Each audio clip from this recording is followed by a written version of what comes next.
ওম শান্তি। সাকার বাংলা মুরলী 10ই সেপ্টেম্বর 2025। আজকে বাবা বলেছেন, মিষ্টি বাচ্চারা, বাবা যে তোমাদের হিরে তুল্য করে তুলেছেন তাতে কখনোই সংশয় আসা উচিত নয়। সংশয় বুদ্ধি হওয়া মানে নিজের লোকসান করা।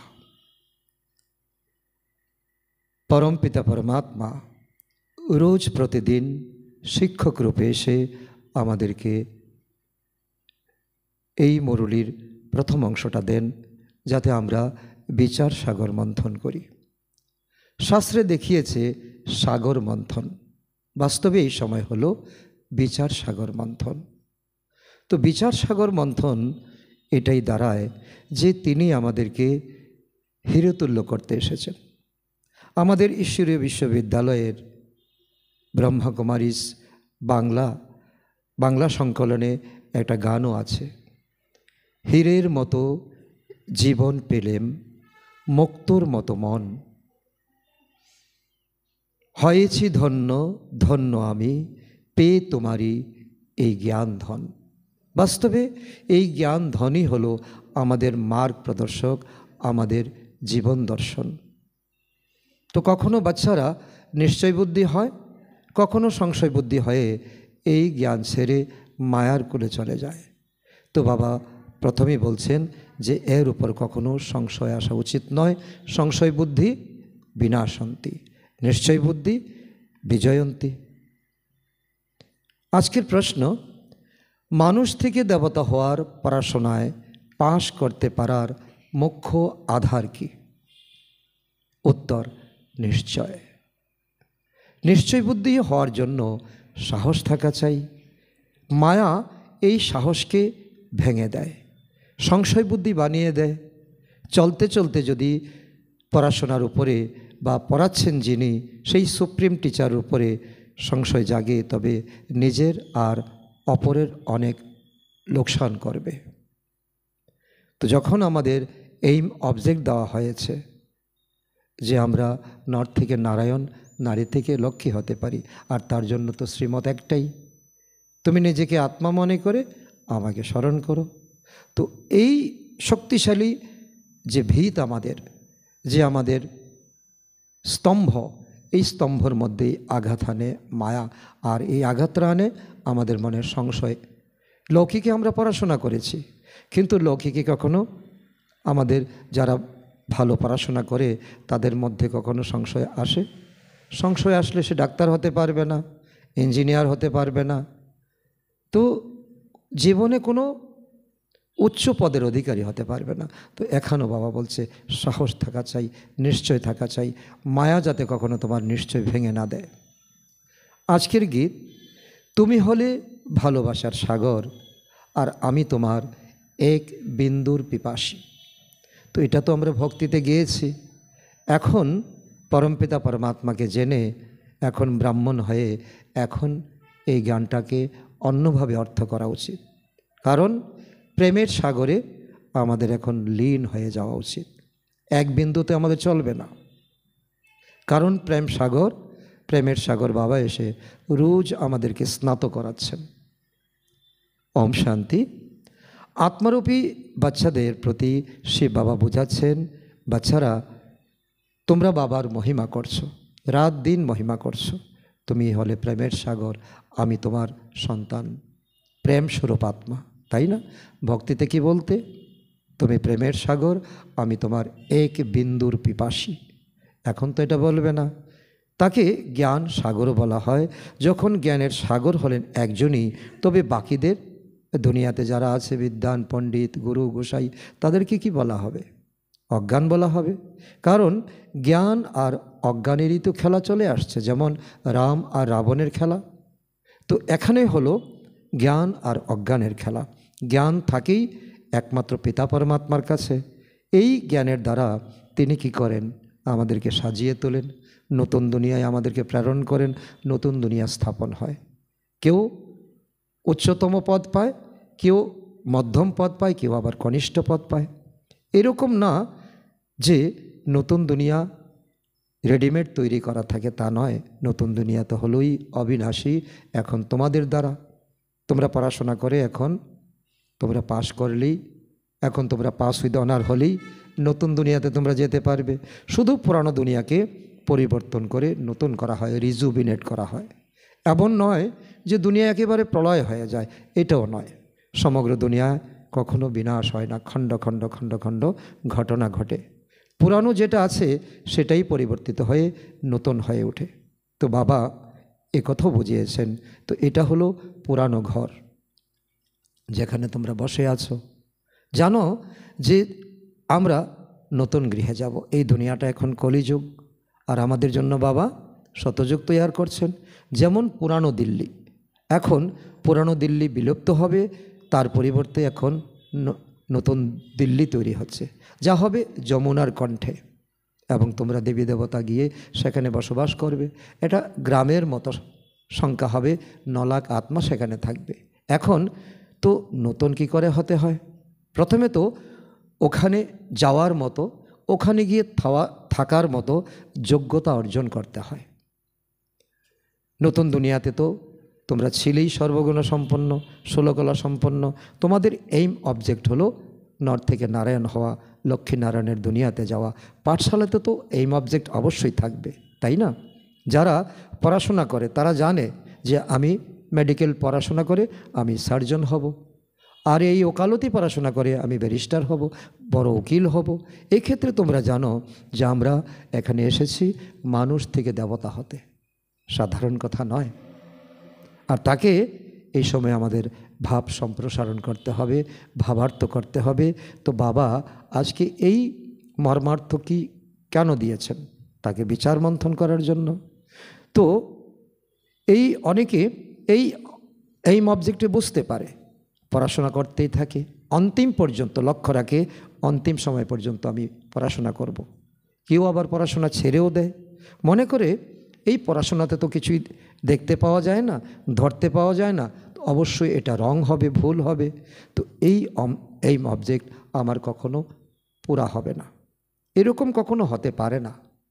বাবা বলছে তুমি লেগে থাকো, একদিন তোমার জন্য সেই দিন আসবে যখন তোমার মন তোমার সাথ দেবে, হীরার মতো জীবন পাবে আর মুক্তোর মতো তোমার মন পাবে। এই মনটাকে তৈরি করো, তো পিতা পরমাত্মার সঙ্গে তুমি বুদ্ধিযোগ লাগাতে পারবে। তো পরাণ যিনি, কখনো বাচ্চাদের ওনার উপরেও সংশয় এসে যায়। তো জাগতিক পড়াশোনাতে কেউ হয় পড়তে পারে না, অথবা পয়সা থাকে না, ক্ষমতা না থাকলে পড়াশোনা অবশ্যই ছেড়ে দেয়। এরকম তো বলে না যে ব্যারিস্টারি নলেজ হলো রং, ব্যারিস্টার হলো রং, এমন তো বলে না। যারা পড়ায় তারাও রং, এ কথাও বলে না। এখানে তো হলো মানুষের ওয়ান্ডারফুল বুদ্ধি। তোমাদের বুদ্ধি দিয়ে তুমি ভগবানকে জয় করবে। ভগবান তোমার বুদ্ধির পাত্রকে এখন স্বর্ণতুল্য করতে এসেছেন। পড়াশোনার উপায়ে সংশয় এসে গেলে বলে দেয় পড়াশোনা রং। তো ভগবান পড়ানই না এখানে, এমনও পর্যন্ত বাইরে গিয়ে তো বাবার বাচ্চারা এমন বিদ্রোহী হয়ে যায়, বাচ্চাই ইত্যাদি, তখন কিছুই পেতে পারে না। তো এইসব হলো গাল গল্প, এ হলো কল্পনা। তো এরকম অনেক বাচ্চারা পড়তে পড়তে আবার ট্রেটার হয়ে যায়, বাইরে গিয়ে নিন্দুক হয়ে তো অপপ্রচার শুরু করে দেয়। সবাই জিজ্ঞাসা করবে তুমি তো বলতে আমাদের ভগবান পড়ান, আমরা সকলে ভগবানের স্টুডেন্ট, যার ফলে মানুষ থেকে দেবতা হয়ে উঠছো তোমরা। তো এটা আবার কি হলো? তুমি কেন আবার পড়াশোনা ছেড়ে দিলে? তো না, এসব গাল গল্প, এটা কল্পনা। তখন এইভাবে ট্রেটার হয়ে সেই অপপ্রচার করতে থাকে। বলে এই অবজেক্ট আমাদের বোধগম্য হয় না, আমরা বুঝতেই পারি না, কারণ তার নিশ্চয় নেই, সংশয় এসে গেছে। তো এমনই কেউ নিশ্চয়ের সাথে পড়াশোনা করতে করতে আবার সংশয় হয়ে পড়াশোনা ছেড়ে দিয়েছে বা ছেড়ে দেয়। নিশ্চয় কিভাবে হলো? আবার সংশয় বুদ্ধি কে করে তুলছে? এই জায়গাটা আমাদের খুঁজে বের করতে হবে। নিশ্চয় কে করাচ্ছেন, সংশয় কে করাচ্ছেন, তবেই তো আমরা নিজেকে এগিয়ে নিয়ে যেতে পারবো। তোমরা বলবে এটা যদি পড়তাম তো অনেক উচ্চ পদ প্রাপ্ত করতে পারতাম। অনেক পড়াশোনা করতে থাকে মানুষ, লৌকিক দুনিয়ার অনেক ডিগ্রি নিতে থাকে।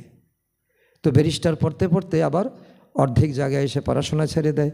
অন্য কেউ তো পড়াশোনা করে ব্যারিস্টার হয়ে যায়, অনেক কৃচ্ছ সাধন করে, অনেক অধ্যবসায় করে, পড়াশোনা করে কেউ পাশ করে, কেউ ফেল করে যায়, তারপর কিছু না কিছু নিচু পদ প্রাপ্ত করবে। এটা তো হলো বড় পরীক্ষা। নর থেকে নারায়ণ হওয়া, সত্যযুগের মালিক হওয়া সাধারণ পদ নয়। এতে খুব সাহস থাকা চাই। এক তো নিশ্চয় বুদ্ধির সাহস থাকা চাই। মায়া এমনই যে এই নিশ্চয় বুদ্ধির উপর আঘাত হানে। পড়তে পড়তে অনেকেই কিন্তু কেউ ডাল হয়ে যায়, নম্বর অনুযায়ী পাস, তাই না? সংবাদপত্র লিস্ট বের হয়, এটাও সেই রকম। তো আসে অনেকেই পড়াশোনা করার জন্য, কেউ সুবুদ্ধি সম্পন্ন, কেউ ডাল বুদ্ধি সম্পন্ন। ডাল বুদ্ধি হতে হতে আবার কোনো না কোনো সংশয় এসে ছেড়ে দেয়। বাবা বারবার কেন বলছেন আমাদের student life is the best life? এই কারণে বলছেন। একই পড়া বারবার ঘুরিয়ে ফিরিয়ে আমাদেরকে পড়াচ্ছেন কেন? কালকের পড়া তো আজকে আমরা কমপ্লিট করিনি, হোমওয়ার্ক কমপ্লিট করিনি। তো স্কুলে যদি হোমওয়ার্ক কমপ্লিট না হয় তো একই পড়াকে বারবার পড়াবে। তো ঠিক পরমপিতা পরমাত্মা আমাদেরকে এই বুঝতে পারি নাই বলে আবারও পড়াচ্ছেন, আবারও উল্টোভাবে, আবারও বারবার আমাদেরকে রিভাইজ করাচ্ছেন। তো আবার অন্যদেরও যে পড়বে না, অন্যদেরও সে নোকসান করে দেবে। কুসঙ্গ সর্বনাশ করে দেয়। তো সংশয় বুদ্ধি বা সন্দিগ্ধ বুদ্ধি বিনাশন্তি বলা হয় না, তারা উচ্চপদ কখনো প্রাপ্ত করতে পারে না। নিশ্চয়ও থাকে, কিন্তু সম্পূর্ণ পড়াশোনা না করলে কি আর পাশ করবে? কারণ বুদ্ধি কোনো কাজের নয়। যেখানে বাবা বলছেন বুদ্ধিকে সোনার পাত্র করে তুলতে হবে, আর সেই বুদ্ধি হয় না, আর এই বুদ্ধিতে আমাদের ধারণাও হয় না। আমরা হলাম আত্মা, এটাও ভুলে যায়। বাবা বলেন আমি হলাম তোমাদের অর্থাৎ আত্মাদের পরমপিতা পরমাত্মা। আমি পরম, আর তোমরা হলে শুধু আত্মা, আর তোমরা সুবুদ্ধি সম্পন্ন হয়ে উঠবে। বাচ্চারা, তোমরা জানো যে বাবা এখন এসেছেন, ব্রহ্মার শরীরে বসে পড়াচ্ছেন। এখানেই আমাদের নিশ্চয় বুদ্ধি পাক্কা রাখতে হবে যে এটা কোনো সাধারণ পড়া নয়। কারোর অনেক বিঘ্ন আসে, বলে সংশয় এসে যায়, বলে দেয় আমার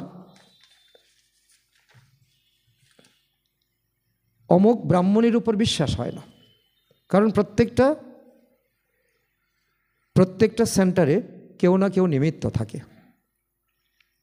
তো কারো কোনো ব্রাহ্মণের উপর কোনো রকম সংশয় এসে গেল বা কোনো রকম বীতশ্রদ্ধ ভাব এসে গেল, তো বলে আরে ব্রাহ্মণী যেমনই হোক না কেন, তো তোমাদের তো ঈশ্বরের পড়াশোনা পড়তে হবে, এটা তো কোনো মানুষের পড়া নয়। টিচার ভালো না পড়ালে তো তোমরা অনেক সংকল্প করতে থাকো যে এই ব্রাহ্মণীকে এখান থেকে তাড়ানো উচিত, অন্যখানে ট্রান্সফার করানো উচিত, কিন্তু তোমাদের তো পড়তেই হবে। এই পড়াশোনা হলো বাবার পড়াশোনা। তো পরাণ যিনি, তিনি হলেন সুপ্রিম টিচার। ব্রাহ্মণী যখন ওনার নলেজ শোনায় তখন অ্যাটেনশন দিয়ে তো তোমাদের পড়তে হবে, কারণ সেখানে ছোট বড় বা কোনো দেহ দেখে তোমরা বিচার করবে না। আমরা পিতা পরমাত্মার থেকে শুনছি পড়াশোনা ব্যতীত পরীক্ষায় পাশ করতে পারবে কি? কিন্তু বাবার উপরেই তোমাদের বিশ্বাস ভঙ্গ হয়ে যায়, তো আবার পড়াশোনাও তোমরা ছেড়ে দাও। পড়তে পড়তে টিচারের উপর তোমাদের সংশয় এসে যায়, এর থেকে এই পথ পাওয়া যাবে কি? তাই আবার ছেড়ে দেয়, আর তো চান্স থাকে না। অপরকেও খারাপ করে দেয়, গ্লানি করার জন্য আরোই লোকসান করে দেয়, অনেক ক্ষতি হয়ে যায়। তাই বাবা বলেন তো পাপ করলে তার দণ্ড কি হয়? আগে তো পাপ করতে তোমরা না জেনে, এখন নিজেকে জেনেছো, ড্রামাকে জেনেছো, পরমাত্মাকে জেনেছো। এখন যদি তোমরা পাপ কর্ম করো তার দণ্ড হবে অনেক গুণ বেশি, শতগুণ হবে। অনেককে খারাপ করার জন্য একজন নিমিত্ত হয়ে যায়। তাই যা কিছু পুণ্য আত্মা করেছে আবার সে পুনরায় পাপ আত্মাতে পরিণত হয়ে যায়। পুণ্য আত্মা হয়ে ওঠে এই অধ্যয়ন করে, আর পুণ্য আত্মা তৈরি করতে পারে না। বাবা যদি কেউ পড়াশোনা করতে না পারে তবে অবশ্যই কোনো খারাপ কিছু করে থাকে। দুনিয়া তো বলা হয় যে অলস মস্তিষ্ক শয়তানের কারখানা। বেশ বলে দেয় ভাগ্য, আমি কি করব, ড্রামাতে নেই, যেন হার্ট ফেল হয়ে যায়। তাই যারা এখানে এসে মর্জিবা অর্থাৎ জীবন মৃত্যু প্রাপ্ত করে তারা আবার রাবণ রাজ্যতে গিয়ে মর্জিবা হয়ে যায়। যারা এখানে এই জ্ঞান ধরে রাখতে পারে না, তারা আবার রাবণের সঙ্গতে চলতে থাকে। হৃদতুল্য জীবন গড়ে তুলতে পারে না তারা। মানুষ হার্ট ফেল করলে গিয়ে দ্বিতীয় জন্ম নেয়, এই শরীর থাকে না, শরীর নিশ্চিহ্ন হয়ে যায়। কিন্তু এই পড়াশোনাতে এখানে হার্ট ফেল করলে তো তুমি অবশ্যই আসরিক সম্প্রদায়ের হবে। তুমি সত্যযুগে তো চান্স পাবে না, ত্রেতাতেও নয়, দ্রাপরে এসে ঠাঁই পাবে। তো এটা কি সুন্দর জীবন হলো? এটা হলো মর্জিবা বা জীবন মৃত জন্ম। নতুন দুনিয়াতে চলার জন্য বাবার হতে হবে। আমরাও যাব, তো বাচ্চারা বলে না, তো আমরাও যাব বাবা, তো তার জন্য তো তোমাকে মেহনত করতে হবে। আত্মারও যাবে, আত্মা যাবে, শরীর এখানে পড়ে থাকবে। আমি আত্মা এই শরীরের ভাবকে ত্যাগ করলে বুঝবে সে এখনও দেহ অভিমানে আছে। আর যদি দেহ অভিমানকে ত্যাগ করে আত্মা অভিমানী হতে পারো, তাহলে বাবা বুঝে নেবে তুমি দেহি অভিমানী হচ্ছ এবং তোমার বিজয় সামনে। আমি এক জিনিস, শরীর আরেক জিনিস। এক শরীর ত্যাগ করে অন্য শরীর ধারণ করে আত্মা, তাহলে তো অবশ্যই আলাদা জিনিস হলো, তাই না? তো সারাদিন কতবার তুমি তো নিজেকে তুমি আত্মা দেখছো, অন্যকে আত্মা দেখছো, আত্মা ফিলিং করে তুমি কথা বলছো। তোমরা মনে করো আমরা আত্মারা শ্রীমত অনুযায়ী এই ভারতে স্বর্গের স্থাপনা করছি। মানুষকে দেবতা করে তোলার নিয়ম শিখতে হয়। তার জন্য বাবা বলি আচার আচরণ আমাদের এই সময় পরমপিতা পরমাত্মা এসে শেখাচ্ছেন, ম্যানার শেখাচ্ছেন, অ্যাটিটিউড শেখাচ্ছেন। তো এটাও বাচ্চাদের বারবার বাবা বোঝান। সৎসঙ্গ বলতে দুনিয়াতে আর কিছু নেই। সৎসঙ্গ তো এক সতেরই সঙ্গ, এক পিতাই হলেন সৎ, আর বাকি তো দ্রাপর যুগ থেকে আমরা মানুষ হয়ে জন্মগ্রহণ করেছি। তো ভোগবলের দ্বারা আমাদের জন্ম হয়েছে, কিন্তু দেবতাদের ভোগবলে নয়। সত্য তো একমাত্র পরমাত্মাকে বলা হয়, ওনার নাম হলো শিব। তিনি সত্যযুগের স্থাপনা করেন। কলিযুগের আয়ু অবশ্যই সম্পূর্ণ হবে, কারণ দেবাত্মারা 150 বৎসর পর্যন্ত আয়ু পায়। সমগ্র দুনিয়ার চক্র কিভাবে আবর্তিত হয় এটা গোলকের চিত্রতে একেবারে ক্লিয়ার। 1250 এইভাবে 4 যুগ মিলিয়ে এক কল্প। তো দেবতা হওয়ার জন্য সঙ্গম যুগে বাবার হতে হবে। এই সময় বাবার শ্রীমতকে ধরতে হবে, বাবার জ্ঞানে চলতে হবে, আচার আচরণকে পরিবর্তন করতে হবে। বাবাকে ছাড়লে তো আবার কলিযুগে চলে যাবে। ব্রাহ্মণের আচরণে সংশয় এলে তখন আবার পনমসিক ভব, আবার শূদ্র ঘরনায় গিয়ে পড়বে। তখন দেবতা চেষ্টা করলেও দেবতা হতে পারবে না। বাবা এটাও বোঝান কিভাবে এখন স্বর্গের স্থাপনার ফাউন্ডেশন হচ্ছে। কত বাচ্চাদের কত ত্যাগ, কত তপস্যা, কত রকম কৃচ্ছ সাধন। ফাউন্ডেশনের এই যে তোমরা ফাউন্ডেশন করেছো তারও সেরিমনি অনুষ্ঠান হয়, আবার ওপেনিংয়েরও অনুষ্ঠান হয়। তো এটা হলো তোমাদের যে লৌকিক জীবনে যে তোমাদের তো জন্মদিন পালন করা হয়, তো এটাও কিন্তু এক ধরনের সেলিব্রেশন। এক্ষেত্রেও তোমাদের হলো গুপ্ত, এটার ফিলিং অনেকের থাকে, অনেকের থাকে না। তো এটা তোমরা জানো যে আমরা স্বর্গের জন্য তৈরি হচ্ছি। তখন নরকের নাম থাকবে না। শেষ পর্যন্ত এখানে বাঁচতে হবে, অবশ্যই আমাকে শেষ পর্যন্ত পড়াশোনা করতে হবে। পতিত পাবন হলেনি এক বাবা যিনি বাচ্চাদেরকে পবিত্র করে তোলেন। এখন তোমরা বাচ্চারা বুঝতে পারো এটা হলো সেই সঙ্গম যুগ, যখন বাবা পবিত্র করে তুলতে আসেন। লিখতে হবে পুরুষোত্তম সঙ্গম যুগে মানুষ নর থেকে নারায়ণ হয়, এটাও লিখে দেওয়া আছে। আবারও তোমরা বড় বড় পোস্টার করতে পারো, লিখে দিতে পারো। এটা হলো তোমাদের ঈশ্বরীয় জন্মসিদ্ধ অধিকার। তোমরা পূর্বকল্পে পেয়েছিলে, এই কল্পেও তোমরা পাচ্ছ। তো বারবার যত কল্প ঘুরে আসবে তোমরাই ব্রাহ্মণ হবে, তোমরাই গিয়ে ফরিস্তা হয়, তোমরা দেবতা হবে। বাবা এখন তোমাদের দিব্য দৃষ্টি প্রদান করেন। দিব্য দৃষ্টি এই সময় তোমরা ব্রাহ্মণরাই পাচ্ছ। আত্মা জানে যে আমাদের 84 চক্রের জন্মের চক্রে এখন সম্পূর্ণ হয়েছে। এখন আমাদের কর্মাতীত হতে হবে, এখন আমাদের ফরিস্তা হতে হবে। তো আত্মাদের পিতা আত্মাদের বসে বোঝাচ্ছেন। আত্মা অধ্যয়ন করে, যদিও দেহ অভিমানে প্রতি ক্ষণে ক্ষণে এসে যায়, কারণ আধা কল্প ধরে এটা রাবণের দেওয়া প্র্যাকটিস, রাবণের দেওয়া অভ্যাস। তাই দেহি অভিমানী হতে টাইম লাগে। এটা কোনো মাসির ঘর নয়। ঘর ছেড়ে জঙ্গলে গেলে দেহি অভিমানী হতে পারবে না। এখানে সব কিছুতে থেকে প্র্যাকটিস করবে, তবেই সেটা সত্য হবে। তো বাবা বলেছেন, বাবা বসেছেন, টাইম পাওয়া গেছে। যদিও ব্রহ্মার আয়ু 100 বছর বা কিছুটা কম করে দেওয়া হয়। মনে করো ব্রহ্মা চলে গেল, এমন তো নয় যে স্থাপনা বন্ধ হয়ে যাবে। তোমরা এই সেনা তো বসে আছো না, তোমরা বাবা তো তোমাদের মন্ত্র দিয়েছেন, তো পড়তে হবে, পড়াতে হবে। সৃষ্টির চক্র কীভাবে আবর্তিত হয় এটাও তো তোমাদের বুদ্ধিতে আছে। তো বাবা চলে গেল, তো তোমরা ব্রাহ্মণরা আছো, ব্রহ্মা এখনও তোমাদের জন্য অপেক্ষমান। তোমরা কমপ্লিট হলেই তো স্বর্গের গেট খুলবে। স্মরণের যাত্রার উপর তোমাদের থাকতে হবে, এটাই তোমাদের রক্ষা কবচ। স্মরণের দ্বারাই তোমাদের বিকর্ম বিনাশ হবে জন্ম জন্মান্তরের। ভক্তিমার্গে সবচেয়ে বেশি বিকর্ম হয়েছে 2500 বৎসর, আর অন্য কোনো সময়ে পুণ্যকর্ম তোমাদের হয় না, হতে পারে না। এই সময়, এই সঙ্গম যুগেই তোমাদের পুণ্য কর্ম করতে হবে, পুণ্য কর্ম জমা করতে হবে। পুরানো দুনিয়া আর নতুন দুনিয়া, এই দুইয়ের গোলক তোমাদের কাছে আছে না? এটা হলো পুরানো দুনিয়া, এটার এই কোয়ালিটি, এটা হলো নতুন দুনিয়া, এটার এই কোয়ালিটি। এটা এরকম হবে, এটা এমন হবে। তাই তোমরা লিখতে পারো, পুরানো দুনিয়া রাবণ রাজ্য মুর্দাবাদ, নতুন দুনিয়া জ্ঞান মার্গ রাম রাজ্য জিন্দাবাদ। যারা পূজ্য ছিল তারাই পূজারী হয়েছে। কৃষ্ণ পূজ্য, সুন্দর, ফর্সা ছিল, আবার রাবণ রাজ্যে এসে সেই কৃষ্ণই আবার শ্যামবর্ণের অর্থাৎ অসুন্দর হয়ে গেছে। তার জন্য ভক্তিতে বলে দেয় শ্যাম সুন্দর। তো একই ব্যক্তি কি দুরকম হতে পারে? এটা বোঝানো খুব সহজ। প্রথম দিকে যখন পূজা শুরু হয় তখন বড় বড় হীরের লিঙ্গ তৈরি করে, আর সোমনাথ মন্দির তৈরি হয়েছে কোহিনূর হীরা দিয়ে। মোস্ট ভ্যালুয়েবল হয় হীরা, কারণ বাবা এত বিত্তশালী করেছেন না। তো আমাদের জীবনটাই এখন হয়ে গেছে হীরার মতো। তিনি নিজেই হলেন হীরা, অর্থাৎ অতি মূল্যবান। তো আত্মাদেরও হীরার মতো তৈরি করেন। তাই তিনি হিরে দিয়ে তৈরি করে রাখা মূর্তিকে তোমরা, লিঙ্গকে তোমরা পূজা করো।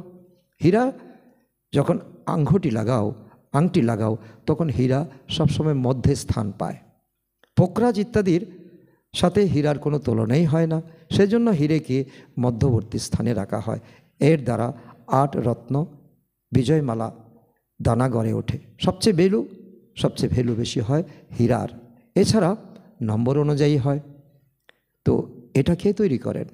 এই সময় পালনা কে দিচ্ছেন, শিক্ষা কে দিচ্ছেন? পিতা পরমাত্মা। এইসব কথা বাবা ব্যতীত কেউ আর বোঝাতে পারে না। পড়তে পড়তে তো বাচ্চারা কি হয়, আশ্চর্যবোধ বাবা বাবা কহন্তি, আর আশ্চর্যবোধ বাবাকে তো বাচ্চারা ছেড়েও দেয়, আবার চলেও যায়। সে বাবাকে বাবা বলে, তো তাকে কখনো ছেড়ে দেওয়া কি উচিত? বাবা আমাদের উপর ছেড়ে দিয়েছে, তার উপরে বাবা বলছে তোমরা বিচার মন্থন করো। আবার বলা হয় ভাগ্য, কেউ পুরুষার্থই করলো না তো ভাগ্যের উপর চাপিয়ে দিল। কারোর ভাগ্য বেশি রকম না থাকলে তবে আবার কর্মই এমন করে যে শতগুণ দণ্ড পেয়ে যায়। সেই জন্য বাবা বলে কি, চেষ্টা করা, এটাই তো আমাদের পুরুষার্থ, আত্মাকে এখন সেই লেভেলে নিয়ে যাওয়া। তো পূর্ণ আত্মা হয়ে ওঠার পুরুষার্থ করে তারপর আবার পাপ করলে তখন শত শত পাপ জমা হয়ে যায়, আবার বামন থেকে যায়, বুদ্ধি তার বৃদ্ধি হয় না, পাত্র তার সোনারই হয় না, শতগুণ দণ্ড তো অ্যাড হওয়ার জন্য অবস্থা জোরদার হয় না, কর্মাতীত হতে পারে না। বাবা যিনি তোমাদের হিরে তুল্য করে তুলেছেন তার প্রতি সংশয় কেন থাকবে? বারবার নিজেকে প্রশ্ন করো, কেন আমার মনে সংশয় আছে, কেন আসছে? তো এটাকে এখন তোমার সারাতে হবে। যেমন শারীরিক ব্যাধি হয়, মানসিক ব্যাধি হয়, তো এটাও তোমার পড়াশোনার জীবনে এক ব্যাধি। কোনো কারণে বাবাকে ছাড়লে দুর্ভাগ্যশালী আত্মা বলবে। যে কোনো জায়গায় থেকে বাবাকে স্মরণ করতে হবে, তবে শাস্তির হাত থেকে মুক্তি পাবে। এখানে তোমরা আসই পতিত থেকে পবিত্র হতে। পাস্টেও এরকম কর্ম করে থাকলে তবে শরীরেরও কর্মভোগ কত চলতে থাকে, কারণ এটাকে নিয়ে অনেক বর্ণনা করা হয়। তো কর্মভোগ, শরীরের অসুখ মানে কর্মের ভোগ। এক তো চুক্ত হয় যোগের দ্বারা, এক চুক্ত হয় শরীরের অসুখ বিসুখের দ্বারা। এখন এখন তোমরা তো আধা কল্পের জন্য মুক্ত হয়ে যাবে। সত্যযুগে ত্রেতাযুগে কোনো তোমাদের রোগ শোক থাকবে না, কোনো হাসপাতাল থাকবে না, কোনো ডাক্তার বৈদ্য থাকবে না, তাই না? তো এই জন্য নিজেকে দেখতে হবে আমি কতখানি নিজের উন্নতি করছি, অন্যদের সার্ভিস করছি কি। লক্ষ্মীনারায়ণের চিত্রের উপরে লিখতে পারো যে ইনি হলেন বিশ্বের শান্তির তো রাজা, মহারাজা, যা এখন স্থাপিত হচ্ছে। নারায়ণকে দেখে বলো, তো লক্ষ্মীকে দেখে তোমরা বলতে পারো এটাই হলো আমাদের এই ঈশ্বরীয় বিশ্ববিদ্যালয়ের এই অবজেক্ট, যেখানে তো 100% পবিত্রতা, সুখ শান্তি আছে। এনাদের রাজ্যে দ্বিতীয় কোনো ধর্ম হবে না, এক ধর্ম, এক রাজ্য, এক ভাষা, এক মত। তাই এখন তো এত ধর্ম আছে, তো এগুলার তো বিনাশ হবে। পরিত্রাণায় সাধুনাঞ্চ বিনাশনায় চ দুষ্কৃতাম ধর্ম সংস্থাপনায়ার্থে সম্ভবামি যুগে যুগে। এখানেও একটু ভুল করে দেওয়া হয়েছে, যার কারণে আমরা অনেক প্রশ্নবোধকের পেছনে পড়ে গেছি। তো বোঝাতে গেলে অনেক বেশি বুদ্ধির দরকার, রেফারেন্সের দরকার। যত বেশি পড়াশোনা করবে, রেফারেন্স টানবে, তত ভক্তদের মন গলবে, তাদের বুদ্ধি এই ঈশ্বরমুখী হবে। তো না হলে নিজের অবস্থা অনুযায়ী বোঝায়। তো জিজ্ঞাসু যেমনভাবে জানতে চায়, তখন তো বোঝানোর টিচার যদি সেই কোয়ালিটির না হয়, তো সেও তখন নিরাশ হয়ে ফিরে যায়। চিত্রের সামনে বসে ধারণা করতে হবে এই চিত্রটা, আজকে এই চিত্রটাকে আমাকে অনুভব করতে হবে, এই চিত্রটার জ্ঞান আমার ভিতরে এখন আমি স্থান করে নেব, ধারণ করব। তবেই গিয়ে অন্য কারোর কাছে দাঁড়ালেই দেখবে অটোমেটিক তোমার সাবকনসিয়াস মাইন্ড তোমার মুখ দিয়ে, অর্থাৎ পরমপিতা পরমাত্মা তোমার সাবকনসিয়াস মাইন্ড দিয়ে তোমাকে বলাচ্ছে। এমন অনেকের অনেক অনুভব হয়। কিভাবে বোঝাতে হবে তা তো তোমাদেরকে বলাই হয়েছে। প্রতিটা মুরলিতে বাবা আমাদেরকে নোট দিয়ে থাকেন, তো এই নোট আমরা করে নিয়ে যাই, এই নোটকে তো আমাদের আবার রিভাইজ করতে হয়। যারা বুঝতে পারে তারা বোঝে যে আমাদের বোঝাতে হবে, তার জন্য ভালোভাবে বুঝতে হবে, বারবার আমাদের পড়তে হবে, বারবার আমাদেরকে রিভিশন দিতে হবে। সেই জন্য বাবা মিউজিয়াম খোলেন। মিউজিয়ামের গেট তো সারাদিন খোলা থাকে, অনেক রাত্র পর্যন্ত খোলা থাকে। আর সেখানে তো কী লেখা থাকে, গেটওয়ে টু হেভেন, স্বর্গে যাওয়ার রাস্তা, এটাই হলো প্রকৃত রাস্তা। তো এই নামটা কত সুন্দর, তা দেখে অনেক ভক্ত কিন্তু ছুটে আসবে তোমাদের কাছে। আর বোঝানোর জন্য তোমাদের এখন বুদ্ধিমত্তা চাই। তো আর দুনিয়াতে আছে কি, তো দিল্লি গেট, ইন্ডিয়া গেট। তো এটা তো তোমরা ঘুরতে যাও, দেখে আসো, কিন্তু এটা তো তোমার আধ্যাত্মিক জাগরণ হবে না। এটা হলো আবার স্বর্গের গেট। কি করে স্বর্গ দুনিয়াতে যেতে পারো? তোমরা এখন স্বর্গের গেট খুলছো, তো তার জন্য তোমাদের এইভাবে সংগঠন গড়ে তুলতে হবে। ভক্তিমার্গে এমন বিভ্রান্ত হয়ে অনেকে গোলক ধাঁধায় শুধু ঘুরতে থাকে, ভুল ভোলাইয়া যাকে বলা হয়, বিভ্রান্ত হয়ে যায়, কারোরই কোনো পথ খুঁজে পায় না, সকলে ভিতরে আটকা পড়ে যায়, অর্থাৎ মায়ার রাজ্য। তারপর বাবা এসে বের করেন। কারো বের হতে মন না চাইলেও বাবা আর কী করবেন? কেউ বলে যে না, আমি দুনিয়া থেকে এখন যাবই না, কারণ বাবা এসে আমাদেরকে প্রথমেই বলেন কাম মহাশত্রু, আর তোমাদের এখন রেডি হতে হবে, এখন ঘরে যেতে হবে। কেউ বলে এক কথায় রাজি, বাবা তুমি যেভাবে নেবে সেভাবেই যাব।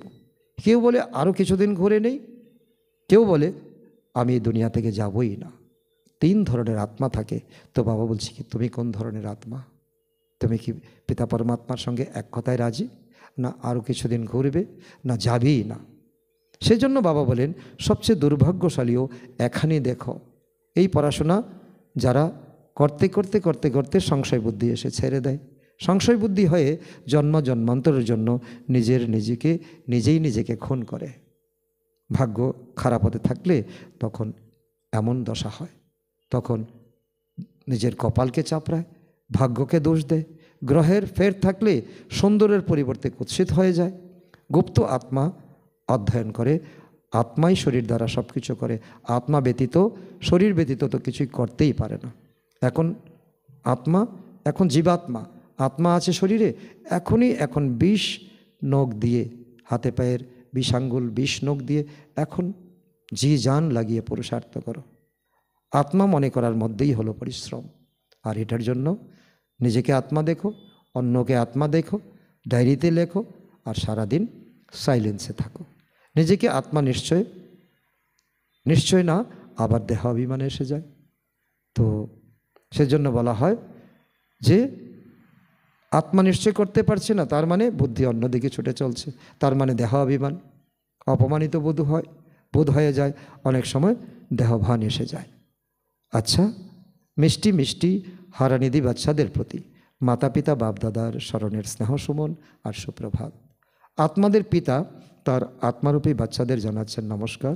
আমরা আত্মারূপী সন্তানরা আমাদের মাতা পিতা বাপদাদাকে জানাই স্মরণের স্নেহ সুমন, সুপ্রভাত ও নমস্কার। ধারণার জন্য মুখ্য সার, প্রথম নম্বর, সুপ্রিম টিচারের পড়াশোনা আমাদের নর্থ থেকে নারায়ণ করে তোলে। এই নিশ্চয়ের সাথে অ্যাটেনশন দিয়ে পড়াশোনা করতে হবে। যে টিচার পড়াচ্ছেন তাকে দেখতে নেই, যেই পড়াক না কেন বাবাকে দেখো। টিচার বড় কথা নয়, এই শিক্ষাকার, এটাই আমাদের মনোযোগ দিতে হবে। নাম্বার 2, দেহি অভিমানী হওয়ার পুরুষার্থ করতে হবে। মর্জিবা হয়েছ তো এই শরীরের ভান ত্যাগ করতে হবে। পূর্ণ আত্মা হতে হবে। কোনো পাপ কর্ম করতে নেই। পাপ কর্ম করলে এখন তুমি সচেতন আত্মা, তার শত শত গুণ বৃদ্ধি পেয়ে যাবে। বরদান, সুদর্শন চক্রের স্মৃতির দ্বারা সদা সম্পন্ন স্থিতির অনুভবকারী মালামাল ভব। আমরা এ দুনিয়াতে মালামাল কাকে বলি? যার অনেক ধন হয়েছে, অনেক সুন্দর বাড়ি হয়েছে, অনেক সুন্দর গাড়ি হয়েছে, কিন্তু এটা মালামাল নয়, এটা হলো ক্ষণস্থায়ী। এই দুনিয়ায় তৈরি, এই দুনিয়ায় বিনাশ হয়ে যাবে। মালামাল হলো যে এখন পবিত্র আত্মা হওয়া, এখন পিতা পরমাত্মার গলার মালার দানা হওয়া। সুদর্শন চক্রের স্মৃতি যদি আমাদের থাকে, আর সম্পূর্ণ স্থিতি যদি আমাদের থাকে, এক সুদর্শন চক্রের স্থিতি আর সম্পূর্ণতার স্থিতি, তো স্মৃতি আর স্থিতি মিলে আমাদের মালামাল করে দেবে। যারা সদা সুদর্শন চক্রধারী হয় তারা মায়ার অনেক প্রকারের চক্র থেকে মুক্ত থাকে। এক সুদর্শন চক্র অনেক ব্যর্থ চক্রকে সমাপ্ত করতে পারে, মায়াকে তাড়াতে পারে, আর এমনও করে দিতে পারে মায়া আর কখনো এদিকে তাকাবেই না, তার সামনে মায়া স্থির থাকতে পারবে না। সুদর্শন চক্রধারী বাচ্চারা সদা সম্পন্ন হওয়ার কারণে অচল থাকে, দৃঢ় থাকে, নিজেকে মালামাল অনুভব করে। মায়া খালি করার চেষ্টা করে, কিন্তু তারা সদা খবরদার, সজাগ, জাগরিত, জ্যোতি হয়ে থাকে। এই জন্য মায়া কিছুই তাদের করতে পারে না। আর যারা এরকম ঢিলে ঢালা হয় তাদের সম্পদ চুরি হয়ে যায়, কারণ রোজ প্রতিদিন বাবা এসে আমাদেরকে শক্তিশালী করে তোলেন। আর যদি এই মূল্যবান শক্তিশালী এই জ্ঞানের যদি আমরা পাহারাদার না রাখি, স্মৃতি যদি না থাকে, স্থিতি যদি না থাকে, তাহলে তো চুরি হয়ে যাবে। যার কাছে অ্যাটেনশন রূপী চৌকিদার সজাগ থাকে তারা সদাই সেফ থাকে। স্লোগান, তোমাদের বাণী এতটাই সমর্থ হবে যার মধ্যে শুভ ভাবনা, শ্রেষ্ঠ ভাবনা সমাহিত হয়ে থাকবে। আর তোমরা হলে এখন ব্রাহ্মণ আত্মা। আজকের অব্যক্ত ইশারা, এখন লগনের অগ্নিকে প্রজ্বলিত করে যোগকে জ্বালারূপ বানাও। তার অর্থ, পাওয়ারফুল স্মরণের জন্য সত্যিকারের হৃদয়ের ভালোবাসা চাই। সত্যিকারের হৃদয়বানরা সেকেন্ডে বিন্দু হয়ে বিন্দু স্বরূপ বাবাকে স্মরণ করতে পারে। সত্যিকারের হৃদয়বানরা সত্য সাহেবকে রাজি করার কারণে বাবার বিশেষ আশীর্বাদ প্রাপ্ত করে, যার দ্বারা সহজেই এক সংকল্পে স্থিত হয়ে জ্বালারূপ স্মরণের অনুভব করতে পারে, অন্যকে করাতে পারে, পাওয়ারফুল ভাইব্রেশন ছড়িয়ে দিতে পারে। আর এটা হলো এই সময় প্রত্যেক ব্রাহ্মণ আত্মার ডিউটি, কারণ আমরা হীরের মতো জীবন পেয়েছি, মুক্তর মতো মন। আজকের সমান আমি সম্পন্ন স্থিতির অধিকারী আত্মা। আচ্ছা, ওম শান্তি।